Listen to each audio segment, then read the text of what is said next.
Hi, it's Deanna, and tonight I'm going to show you depression glass. I'm not a big expert on glass at all, so don't hold me to it if I pretty much not state the obvious if you do collect depression glass, because I'm sure you know a lot more than me. So this piece was probably produced in the 20s and 30s and in America, and various American factories were mass producing this glass. So it was collectible glass and tableware that was made in a mass production factory of the time. And this was not hand blown glass. This was pressed in a mold.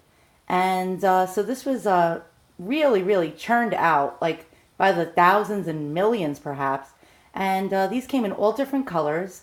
And this particular one is known as the Jack in the Pulpit vase. And a Jack in the Pulpit vase, I don't know what the heck that means. Sounds like some preacher in church, but I'm sure if I Google it, I can find out what that means. But to me, it looks like a gramophone horn, like a big, gigantic, like Edison gramophone horn, or a flower that's just about to open up and bud in the spring.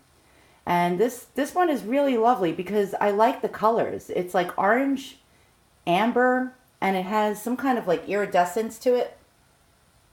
And I don't know if it glows in the dark. That's another thing. Like some of these pieces of glassware, if you have a black light, some of them glow in the dark. Like they call it Vaseline glass.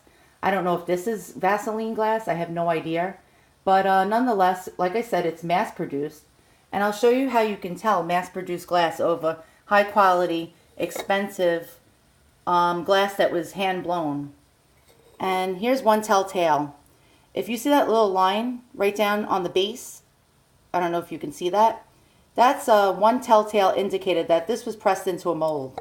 Let me see if I can turn it around, if you can see another line. And yes, there is another line. Let me see if I can show you. I'll use a spoon here as a handy dandy pointer. See that line going from here all the way up here? And it goes up the side of the vase. So that is a telltale sign of inexpensive, low quality, mass produced pressed glass. And let me show you the back of this vase. I'm going to spin it around. And so in the back, it tapers upwards and flares out on the sides. And I'm going to spin it back around again. And sadly, this has a tiny little chigga bite. I call them chigga bites or flea bites right on the bottom. But that doesn't bother me too much because I actually use this vase. Since it's not an expensive antique, because these things generally sell between $20 and $50 depending on the size and the pattern and the color. I know certain colors do sell for a lot more, but this was a common color. So since I know it's an inexpensive vase, which actually I paid 20 bucks for in an antique shop in Rhode Island, I use it. Why not?